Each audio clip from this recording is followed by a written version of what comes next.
in some ways, what you just said undermines the premise of this select committee, which is that the federal government has been organized to weaponize against conservative voices.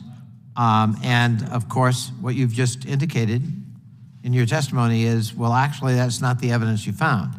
No, I think this committee, my understanding is that they're concerned about the weaponization of the government against free speech, which is certainly what we're finding. Thank you. My time has expired, but I appreciate your understanding of our committee. I have a different understanding.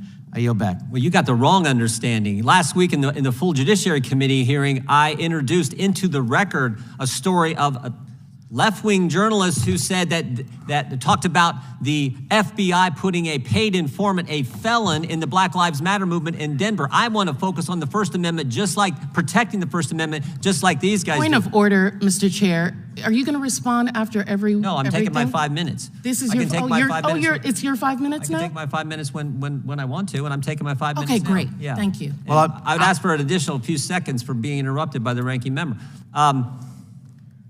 But the truth is, we want to focus on protecting the First Amendment. Mr. Schellenberger, you a Republican?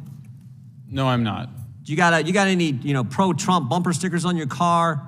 I voted for Biden. Voted for Biden. You know how many MAGA hats laying around your house, right? I do not. Yeah, but you said earlier, both you and Mr. Taibbi said this is the most chilling thing you have ever seen as journalists.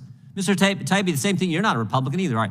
No, I'm not. You didn't vote for Trump. I mean, this is about protecting the First Amendment. Mr. Taibbi, I want to read from your Twitter file number 9. You say this: after weeks of Twitter files, the Bureau issued a statement Wednesday, referring to the FBI. Here's what the FBI said: it is unfortunate that conspiracy theorists and others are feeding the American public misinformation with the sole purpose of attempting to discredit the agency. You then follow up, this is why I think you're an award-winning author, you then follow up, they must think we're unambitious if our sole aim is to discredit the FBI. After all, a whole range of government agencies discredit themselves in the Twitter files. And then you go on to, in this particular Twitter file, to talk about what Mr. Bishop was just talking about, the GEC at the State Department. You talk about the CIA. You talk about the DOD. You talk about the FBI. You talk about the DHS. You talk about the Foreign Intelligence Task Force, which is a combination of all these. But there was one agency you didn't mention, because you didn't know at the time. One agency, you had almost the whole alphabet, but you didn't mention one agency, the FTC. Because you know about them now. Yes, we do. You know about them now in an up-close and personal way. You didn't know then, but you do know now. December 2nd, as I said earlier, December 2nd, the first Twitter file comes out, Mr. Taibbi. And I think there are 5 others, including the ones from Mr. Schellenberger. December 13th, the very first letter that the FTC sends to Twitter after the Twitter files, 11 days after the first Twitter file. There have been 5 of them come out.